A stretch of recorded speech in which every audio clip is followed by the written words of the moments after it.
Hello, everybody. Welcome to Expression Pass here on Boss Push Network. I'm your host, Latte Insider Eddie B. Joining me, special guest, returning. You guys know that when this guy comes on, and it's just me and him, you are in for a roller coaster of discussion because I love this guy. I, just think he is everything. Truly just humble, so heartwarming. He makes me feel better on days when he's showing the game or talking about a book, and just his energy is so great. Everybody, please welcome the one, the only, the luxurious Mr. Austin Campbell. Hello, good sir. I'm half wanting you to keep going, half wanting you to calm down a little bit. You're talking me too high up. The people are going to be the people know what they're getting from me now. It's I get Austin. I so much love your energy. I love even when we debate and things. We have our own opinion about stuff. Yeah. There's still a love and there's just still, a respect level. So thank you for coming on the show. Have to have this discussion with me. I'm very happy that I can be on. I'm very excited. Every time I get a text from you or Corey about being on, I get very excited. I get very upset if I don't get to come on, which is sometimes. So very excited that this week worked out. And I'm ready to go. I'm ready to talk about whatever. I haven't talked about video games in a while. I'm taking classes off because of reflection. Well, it's so everybody, this one is kind of going to be a free forming one, but this past week, people have been talking about BioShock recently. I think it's this 20th anniversary that just happened this past Wednesday, and I know Corey has his thoughts about it. I know me and you talked about it, and I know people have been wondering what's happening to Ken Levine's Judas game, and I kind of just wonder, what are your thoughts about games like BioShock, and why do you think it hasn't been like recreated? What is something about a game like this, like BioShock, that that just feels original and no one has done it justice or brought that feeling back? Man, I feel hypocritical talking about that because we've had we had the System Shock remaster recently. Yes. Which is where, BioShock really gets its stuff, where it gets its roots from, is the System Shock, and I didn't play it. And then we had Atomic Heart, which kind of had that like BioShock Infinite vibes, and I didn't play that one either. So I don't particularly know if I just want more games like BioShock or if I just really like BioShock itself.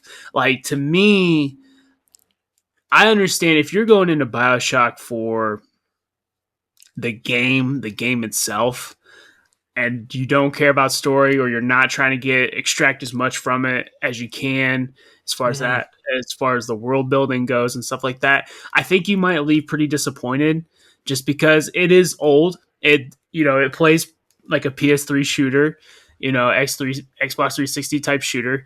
It's very simple. The puzzle mini game for the hacking is very repetitive and kind of boring. I don't like doing it when I do replays. Like, I'm just kind of like, I'm over this. But the beauty of it is really into like the superpowers that you have, the super abilities that you have, and stuff like that. But as far as, to me, it's really like, I like BioShock 2, but I'm more interested what Ken Levine's take on his world than I am the world itself. So BioShock 2 is always kind of like my least favorite, and I think it might actually be a better game. It has more replayability, has the multiplayer mode that some people kind of like. But Yes. to me, it was more about the story and stuff. And while it is a good story, it's a decent story. To me, it didn't have that like extra flair to it, extra curiosity. To me, Ken Levine, the fact that he's made so few games makes it more interesting when he's involved, you know. And so, while there are games that that give off those vibes, like a BioShock type Yeah. vibe, like Dishonored is another one, which I tried Dishonored, and I don't like stealth games. That's my biggest problem. I would really like to get more into Dishonored because I think I would really enjoy like the story, the world and stuff. But the stealth is just like so irritating to me. I'm not good at them. I'm not good at stealth games, and that's mainly it. But I feel like there's plenty of games that try to give that vibe, and I think the problem is anytime a game does try to bring that vibe, they're just going to immediately get compared to BioShock, and then it's Yeah. like, all right, well, this is another game like BioShock. Instead of letting it be its own thing, um, a game like uh, a game that I really like that I think people could look at is Prey.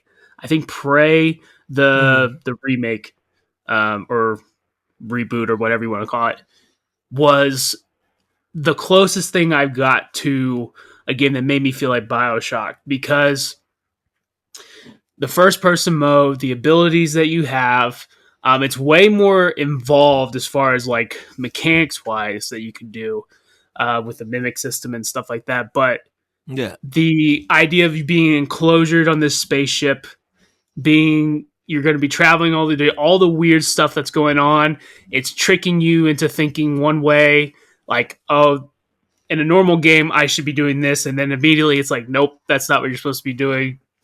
Like that kind of stuff is really interesting to me, and I think that's the closest that I've gotten from for like a BioShock vibe with Prey personally.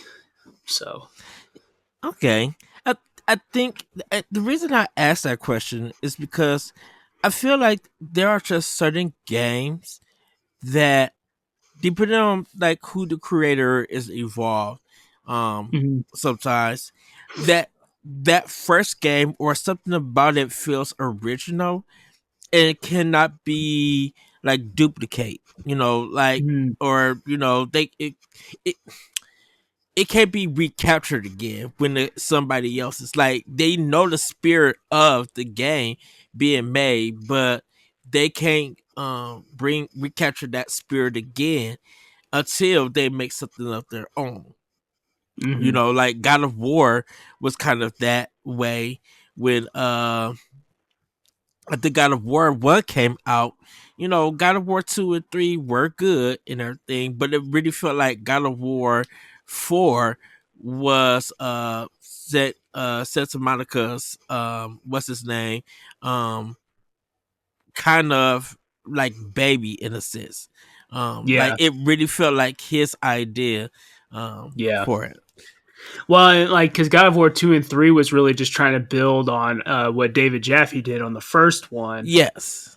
and then God of War 4 is like, I'm gonna take your characters, your really your one character Kratos, and put Right. him in a different situation, different world, different games going on, um, and make it like totally different, but also still pay homage to the old God of Wars. As if you've played God of War 4, um, I won't spoil anything here, but that it pays homage to the old games as well. But it really is its own thing. Like to me, my wife has watched me play God of War 4, and it's like you you watch this God of War, and then if I showed you old God of War, it's like two totally different things. Like you see Kratos, but he looks more jacked in God of War 4. He's got the dad thing going on in God of War 4. He Yeah. looks more even tempered. He's even tempered. God of War 1, he's just like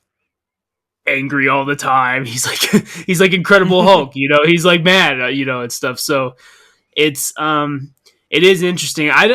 I really am curious what 2K is gonna do with BioShock. If they ever make a game that's on their own, Because I think Steve Gaynor, when he did 2, he was trying to also kind of do the same thing where he's trying to pay homage to really try to just build upon what the first game was. But Mm. weirdly enough, it was Ken Levine with Infinite that like, no, we're gonna take what I built in BioShock 1 and we're gonna redo it. He like did his own version of God of War 4 was Infinite, except he did it to himself, where it's totally different, but it is this, it is like got a lot of the same qualities that you like from the original BioShock. So um, It's just to let everybody know Cory Barlog. He did 2, 3, and 4. yeah, Like he's like in Corey. charge of it. And I will say, and I'm this is not a knock against Cory Barlog because Mhm. I think as much as David Jaffe has done with the franchise, with just that one game, I think Cory Barlog has taken it in a better direction with the games. Mhm. I at this point in time, I really don't know what David Jaffe would have took the God of War series um with He's if he stayed. he's he's said before what like different things he wanted to do, and I was like, I'm kind of glad that he did not. He did not have. He just kind of let it go. Mm, Which he said he. I don't want to quote unquote say what he said because I'm paraphrasing here, but it sounded like he just kind of wanted to be done with God of War. But if he was to do it, this is how he would do it. And I was like, I don't like that. I like Corey Barlog. I can't believe we forgot Corey's name. You know, I mean, Corey should be mm, an easy name to remember. But and I agree. I personally like. I really like God of War 1, but I really think 3 and 4 are my favorites because 3 is just like we're gonna make the coolest boss levels, what I really dig in the God of War games is the boss levels, yeah, and then 4 was just like doing its whole totally different thing, which I like as well. So I have yet to play Ragnarok. It's it's on my list. It's on it, my never ending list of games. So it's I'll get to it eventually. it's it's good. I would say that. Yeah. Um, and I'm not knocking Ragnarok. I have my um opinion about that game. Um, yeah, there's just some problems with it. Flow wise. Um, with Gameplay or story? uh, not Is it not like a so much the pacing gameplay. issue or is it a It's not so much a pacing. I mean, yeah, it is a pacing issue. It's like I say, flow wise. I think the way that I feel like the game has no direction in a sense, and there's mm, so much jumping around. mm, It really feels like a creative writing piece being made up. Like everything is being improv on the fly. Um, mm, but that's just my personal opinion. I I got think you. the game does. I did think the game doesn't get interesting until Kratos gets a certain weapon, and then I'll be like, "Oh, this particular weapon makes the game better compared to these two weapons." So I won't say what it I is. I think people feel the same way about the God of War 4. They like it. They like it a lot more once you get the weapons. So certain weapons. Yeah. So, but I'm trying to think of a game that's kind of like that, where it's just like the story's like I watched this video of the South Park guys talking Mm, about what good story writing is, and it's funny coming from South Park guys, but I think they are pretty good at making up stories. Is you never want to have like a story where to lead to the next part you go and then you don't want to do that. That's boring and it doesn't make any sense. You want to be this happens because this happens, therefore this happens, so this happens because of this, and instead of going and just keep giving you different things that keep happening, you're actually yeah. connecting all those things together, which sounds like maybe that might have been what the problem was as far as Ragnarok goes. Maybe that's, but um I'm trying to think of a game where I the story just felt like all right, we're just gonna keep going. We're gonna keep adding things. I haven't played one like that in a while. I can think of. Yeah, it's kind of. I think it when a game feel when a story idea feel like stuff is being thrown together. I think when they're like changing a lot of stuff and it doesn't play off at the end in a Mm, sense. And I'm not saying Ragnarok does the same thing, but I understand why they went in this direction. It just feels like a jumble mess at times. mm, And it's just like, okay, so what is this adventure? Because this is it's different than what previous games are, definitely than what God of War 4 is. But I just felt like you know what, another game that does this is Horizon Forgotten Worlds. I was actually about to bring up the same thing. Forbidden West, Horizon Forbidden West Forbidden West. does this kind of Yes. idea, and I think a lot of it has to Forgotten deal with. Worlds. Oh goodness, Capcom. I think a lot of it has to deal with, for me, for Forbidden West, is the side quest stuff. Just Hmm. all the open world, open world games, they have side quests, but usually all the Yes. side quests like coincide with certain things that are going on at the time.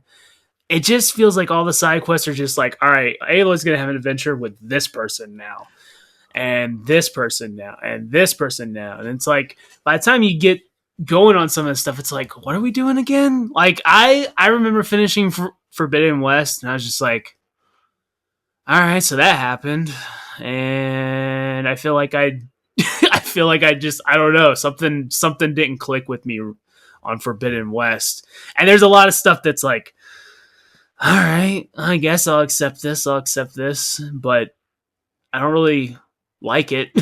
I don't, I I feel like there's a lot of big reveals that we're just kind of like throwing out there, and then we're making a lot of little things a big deal.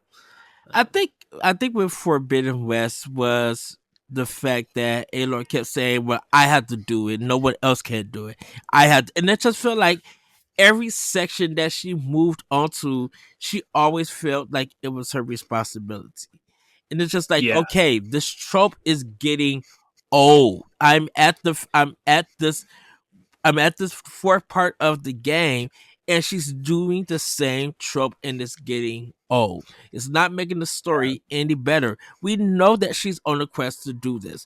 You don't have to yeah. use that line. And I just feel like, is this gonna be for the 40 plus hours that I'm gonna play this game? And because I haven't finished Forbidden West. I need to Mm. get back into it. I gotta look up my PlayStation 4 and get back into it.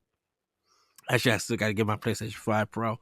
Um, it's just that, yeah, that thing was just like, you had a strong game with the first one, but the second game is just, it's missing the mark for me, and I think it's because of the flow of the story and hearing her saying, I gotta do it myself and everything, Yeah, and I'm like, okay, we get the point.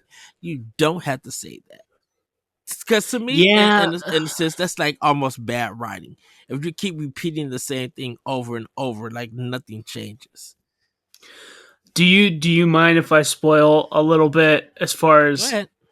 so so I agree. The first game, I think, was personally for me, I liked more because it just felt like a tighter experience. Felt like the side quests just go along with those areas, and then you just Hmm. keep going through the story. You keep going. Everything kind of pretty much made sense and kept so. And I actually liked in the first game where she was more like, I'm on a mission to do this. This is what I'm supposed to do. I don't really have time for anything else, which is why all the side quests that came in, it all help the story keep going. Help the story keep going. It's like, Yeah. all right, this makes sense why we're doing this now. The second game, I don't know if they were just like, they went half-hearted, where Aloy is trying to care about others, she's Yes. like got kind of friends, but really she's like, I got a mission to do. I'm trying to save the world here. I'm okay with her being that way, but you can't have her kind of be like wishy-washy. Like you, where she's Yes. like, "Oh yes, I care about people, but also I have a mission I gotta do. I got a mission I gotta do." And it's like, no, do you care about these people or not? do you want these people to help you or not? It just felt, and then in the DLC, I feel like they heard enough complaints about her being that way that they try to give her a relationship option in the Yeah. DLC. And it's like, all right, so if I'm Aloy and all I care about is this mission in life, I don't have time for a relationship. What are you doing? That's why you treat everybody the same way. Like, it's funny, like in Forbidden West, everyone is in love with Aloy. Everyone wants to be with Aloy. Like, all the guys, all the girls, everyone is just like all into Aloy. And she's like, I don't care about anyone. And then the DLC, they try to give her this relationship option. I'm like, I don't I don't mind Aloy having a relationship, but like I don't really want her to because this whole time she's been just like to everybody else. She's like, I've got a mission to do. I'm trying to save the world here. So it just feels like they don't know even what to do with her anymore. You know, the first game it just felt like I'm Aloy, I'm a badass, I'm gonna take over. You know, I gotta do what I gotta do. Second one's like feelings got involved, it's complicating things, but you think you have to do it all by yourself, but I mean clearly you can't. So there's way too much going on. So I don't know, it just feels like they kind of like lost the plot a little bit. Like they don't even know what to do with her anymore. I think that's why. I, I think that's why a lot of people have harsh opinions, and I'm doing that with a big H about Metroid Other M, and then this Mm, praise and love for Metroid Dread because of Samus herself. You mm, know, Team Ninja and the crew who did Metroid Other M, they were trying to give some humanity to Samus. They were trying to give her a story. They were trying to give her emotions. How, you know, sometimes you see an enemy and it affects you, your mental capacity. And I think a lot of people didn't get that because mm. of the way we play Metroid games. You know, we Yeah. don't really get a narrative for Mm, Samus where, mm, you know, if you play Metroid to even Super Metroid, there is no story for all of those for those three games. You know what you get a sense of what the plot is, but you don't really get an understanding of how Samus is actually feeling. You don't actually, you know, get some kind of narrative to, you know, if it feels like a mystery, what to expect, if there's any clues or anything. And when Metro Other M came, you know, you actually got a story. You got you got some narration, you got characters that you would care about or not care about, you got, you know, voice acting to showcase and bring these characters to life, you know, um regardless of how you take it and everything. And when Metro Future came out, we got somewhat of a linear story and we got some dialogue, but we didn't really understand what was really going on into that game until like almost Metroid Other M, until you got a better understanding of who Samus was talking about. Then you get Metroid Dread mm. and you get that balance of, you know, action. You get that balance of a story, like a narrative, and still stuff being mysterious until you get to the final Yeah. end. You know, Mm, and I think that's why when you think of games like that, I think with the original game, you know, the original question being like, are there games that's just like, in the sense like when they originally came out and stuff, there's nothing that's like that or stuff like, you know, things like that. And with Metroid, that that game was always changing. There is a similar direction on how to go about that game. Same with the Castlevania games and stuff, or any mhm, Metroidvania in that sense. But there's different, that execution is different in almost every game in a sense. mhm. There's something that's added on. I think that's why when you play The Legend of Zelda just as a series, each Mhm. game is going to be different, and Yeah. you got to realize that they're part of the series, or I would say one third of the series is Miyamoto's, another third is Anuma's. Um, sorry, I gotta see who's kind of over like kind of doing the Legend of Zelda not Wind Waker, Breath of the Wild stuff. But what are your thoughts, um, Austin? And there's some games that there's some series like Zelda where the differences, like to me, Zelda, if Zelda were to do what they did in the original Zelda game and just kept doing that over and over again, it wouldn't Mhm. have the same effect as it does now. Like it wouldn't be this beloved classic, I think, because every person, like, to me, you ask Zelda fans, what is your favorite Zelda? Everyone has a totally different answer for totally different reasons, and Mhm. everyone has like Zeldas they hate, everyone has Zeldas they love. Everyone thinks you either think Ocarina of Time is the greatest, or you think it's overrated. You think Majora's Mask is a side sequel fetch quest, or you think Majora's Mask is wonderful. Everyone's totally different. Whereas, like, I think of games like Doom. Like, I don't want Doom to change at all. If Doom try to give me this, like, if it's not about crazy guns killing demons, I don't Right. know if I really want to play a Doom game. Because what if you had a Doom game where it's like, all right, we're gonna give Doom guy PTSD, and every time he tries to kill a demon, it haunts him and stuff. I'm like, no, no, no. I mean, you could do that with a different game, but don't do it with Doom. Doom guy is just here to kill demons and then go home. That's that's all I Right. really want.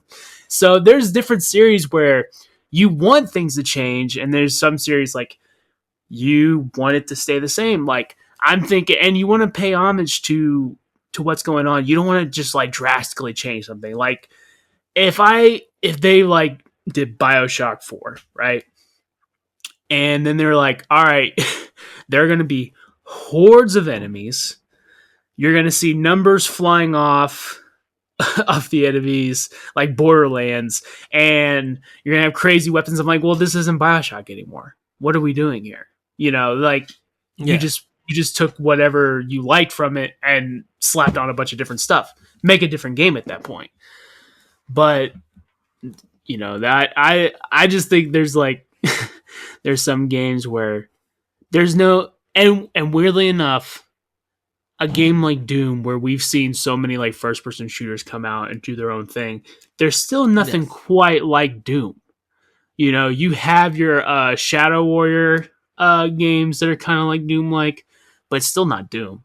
You have Oh yeah. Wolfenstein, but it's not Doom. You have like all these crazy shooters, but they're not Doom. The crazy shooters that are not Wolfenstein. They're Yeah. they're totally different. And they could try, but they're not gonna, like, to me. What, I think it's Shadow Warrior. Have you ever played those games? They're kind of like Doom games. Yeah. So those games, they do like the Doom combat, but the guy is hilarious. I only played Shadow Warrior 3, so I'm not claiming to be yeah, Shadow Warrior. That guy is hilarious. He's just like constantly talking crap.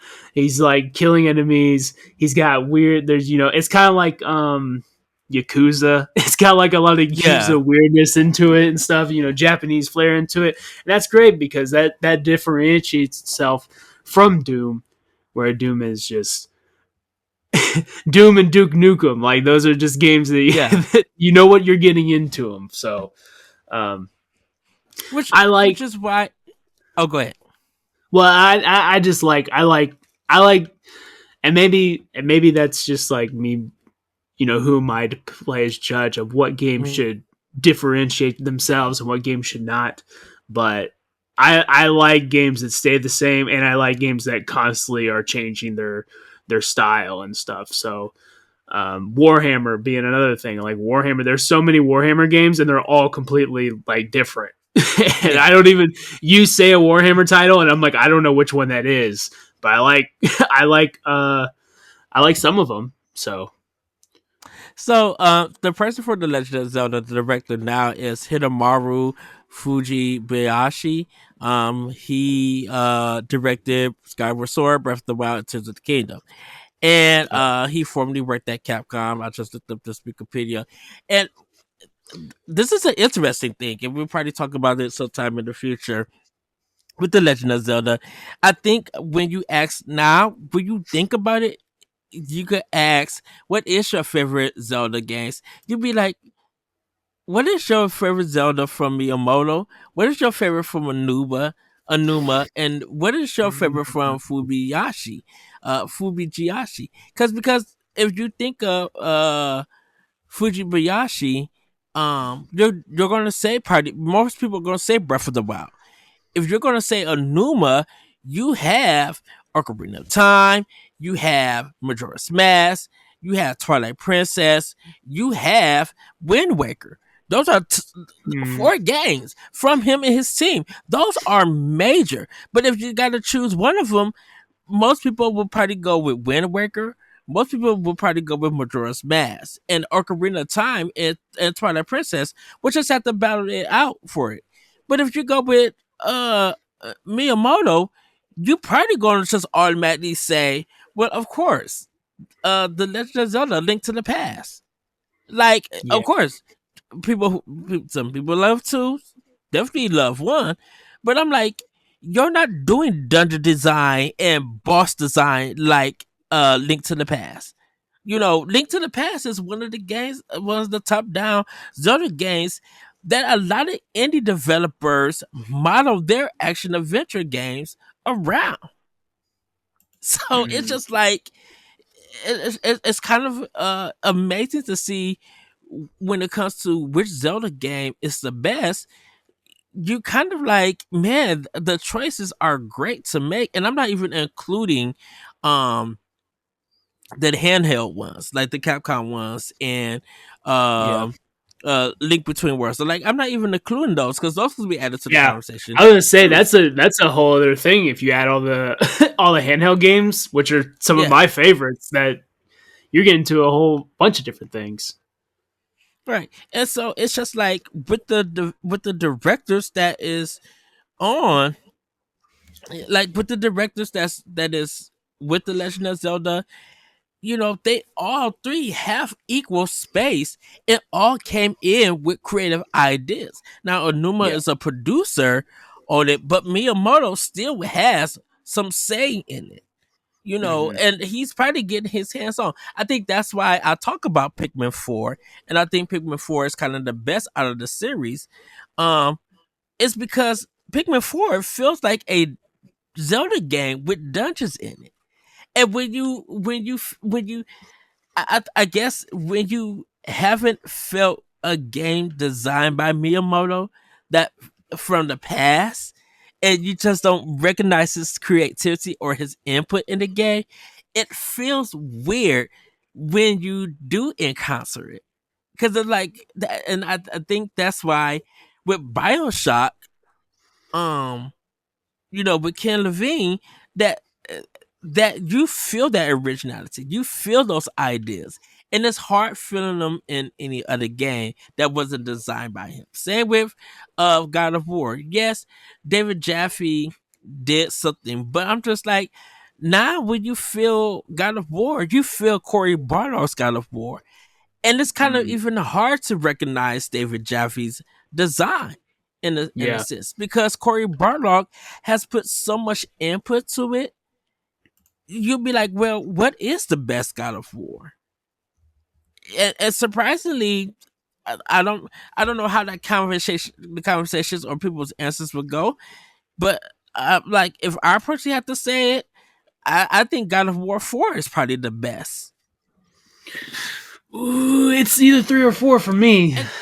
And and the reason, well, and the reason why I go with, I would say with 4 is because of the strong narrative of the Mhm. cinematic experience, of the funny bits. Some of the action is really good, but it God of War 4 really feels like it was built up from the ground up by Cory Barlog on that team, and it really feels like it feels like it's this idea of what God of War really can be. And I'm not saying that 2 and 3 are not are not great games, but those games kind of feel like we're trying to continue the lineage of one of the David Jaffe idea, but we're just Mhm. the directors, and it just doesn't feel in that sense. God of War 2 is a better look. God of War 2 is a better game than God of War 1 in It is. so many ways. Trust me. Weirdly enough, it's probably my least favorite of them all, but it is better than one. Like I give it, I like if I Mhm. had to rank them, I probably put two below three, four, and one for me. But that's because one was just like that original thing, but two is a better Yes. game. There's no doubt about that. Yes.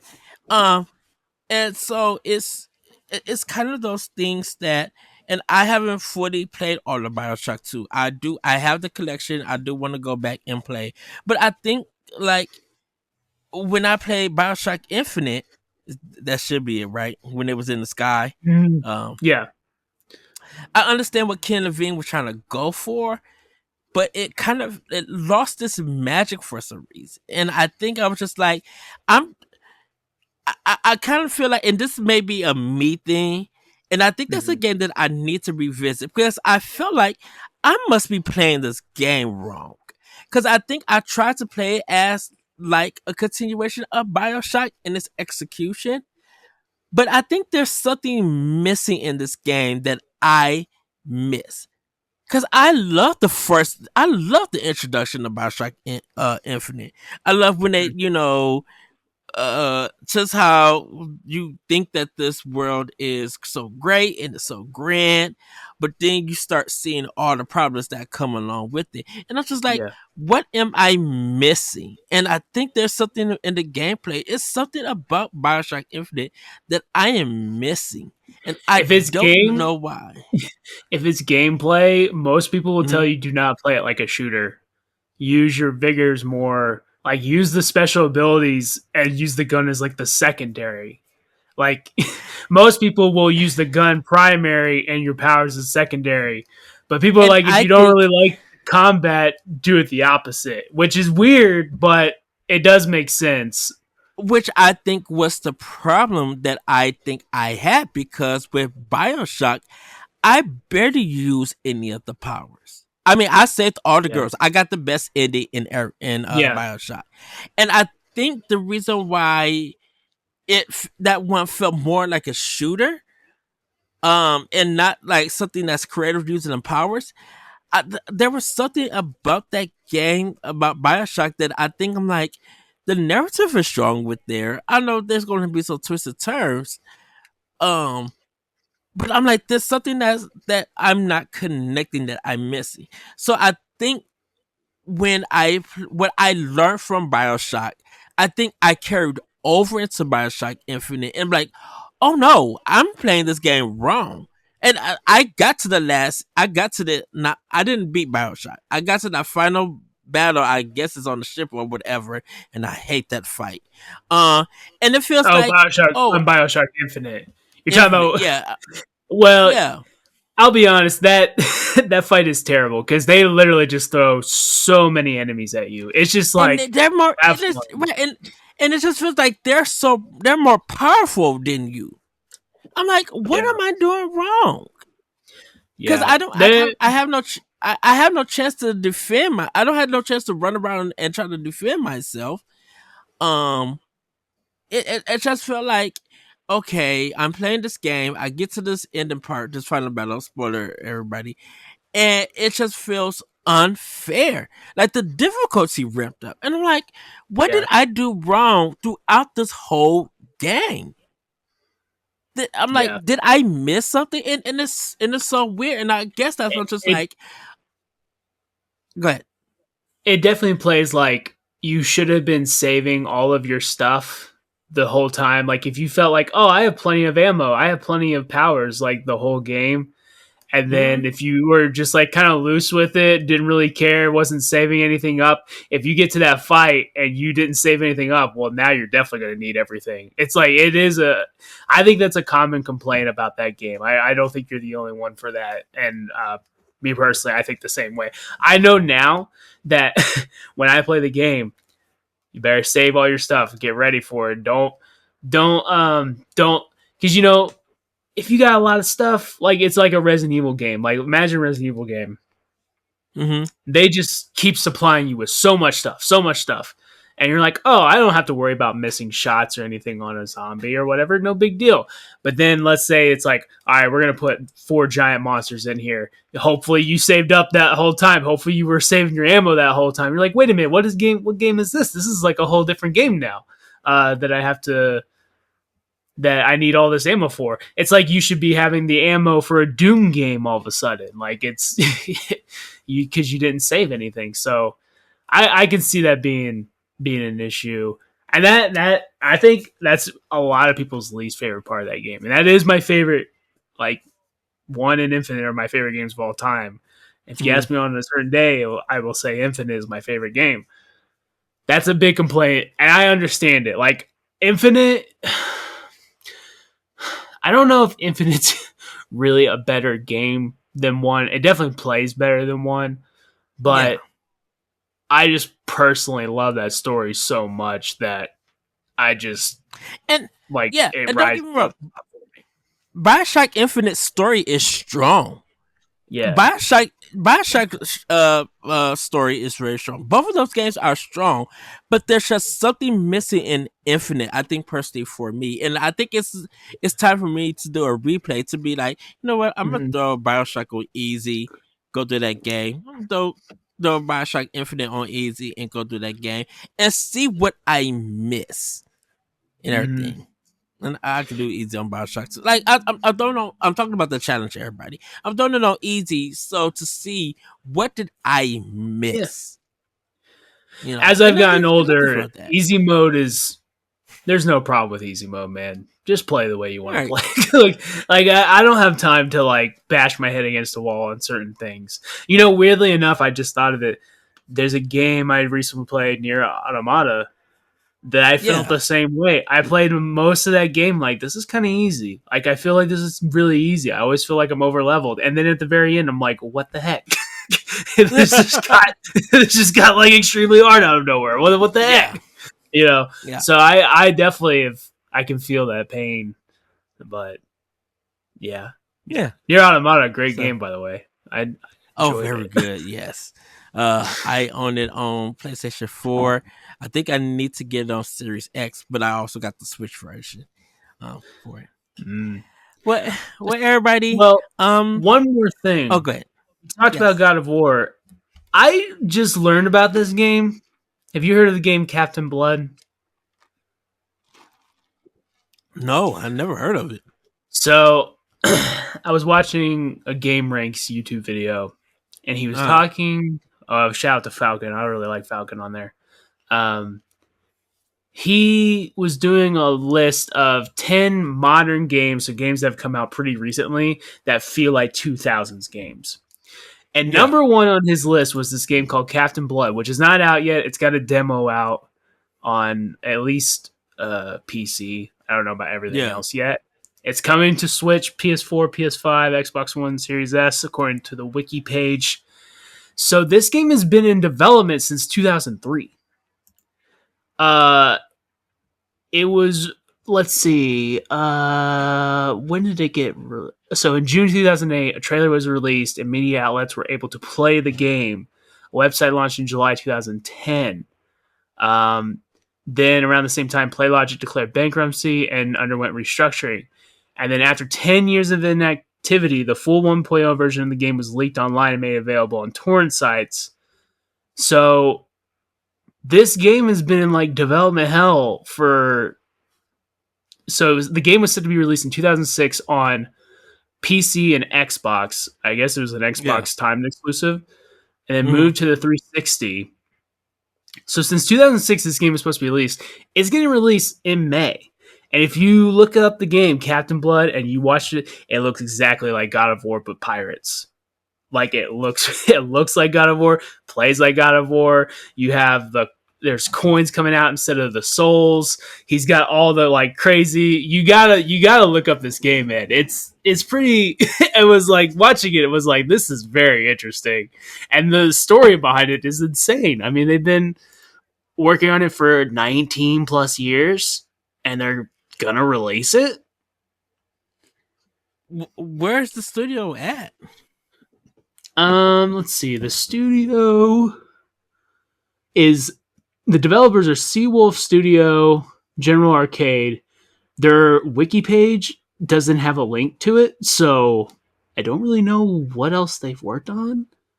And then it's being published by SNEG, which I also am not familiar with. It's like, who financed this game? Like, yeah, I don't know. It's and maybe they have like a GoFundMe type thing, since it was leaked and people torrented it. So, but okay, I'm seeing a trailer that says IGN. It seems like this white man in a white shirt, his hair over his eye, Captain Blood. He got muscles. Oh yeah, you're on the right track. Okay. That's it. Yeah, the way that I'm looking at it, there's melee combat, but it seems to be all close. So I'm assuming there's ship combat in it. Yeah, he has the gun. Okay. Yeah, he just grabbed somebody's axe and put it in his. Okay, so it was supposed to be out in fall of 2024. Yeah, and they pushed it back because after after 15 plus years, what's another 6 months? Mm-hmm. But yeah, it's definitely. He said this is the most 2000s games because it was literally made. They were literally making this in the 2000s, and it looks pretty cool. I'm intrigued to play it. I not gonna get my hopes up over it or anything, but it is a very interesting game. I'm very very interested to play it when it does come out. As I love. So they got. It seems they got like a 32-minute gameplay. Yeah. So supposedly, I don't know about everything else. I meant to look it up and see if it was on the PlayStation Store, but at this recording, they just came back up. PSN been down for 16 hours or something like that. Yeah. So I meant to look it up and see if there's a demo on the PlayStation Store, but I know for sure it's on PC at this current time. So we just talked about God of War, so I was like, "Oh yeah, I gotta ask Ed about this game if he's heard about this game because this was new to me. I didn't know anything about it." Dude, I'm still trying to recover Platinum Games and Team Ninja coming together to make Ninja God of 4. Like, I literally was driving when I heard this, and I screamed out my car, "Wait, what?" Because Itagaki and Kamiya don't really like each other in a sense, and now that both of them are away from each place of business, yeah, Team Ninja now is working with Platinum Games, so they kind of recognize each other's design and come together to make Ninja Gaiden 4, and it looks amazing.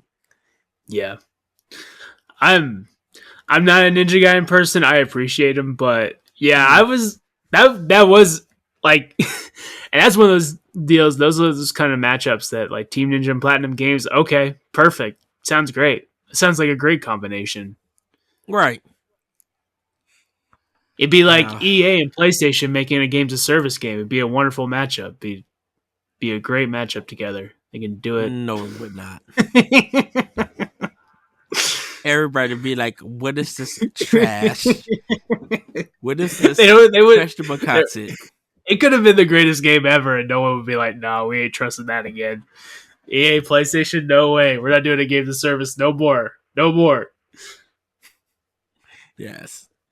Well, Austin, thank you for this discussion. Let us know, guys. Is there a game that you feel like when it came out, it was so original that it couldn't be replicated. No one else could do what they made. We literally would like to know. So, you could let us know on our Twitter at Bossrush Network, or come join us on the Discord and let us know. Come talk to us and everything.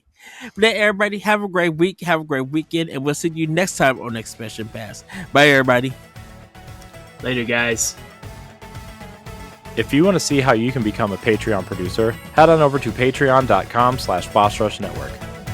The Patreon producers for this month are Adriel Munger, Austin Campbell, Celeste Roberts, Christian S., Sana Dierig, Francisco Santillan, Matthew Keel, and Todd Oxtra. Thanks for your continued support of the Boss Rush Network.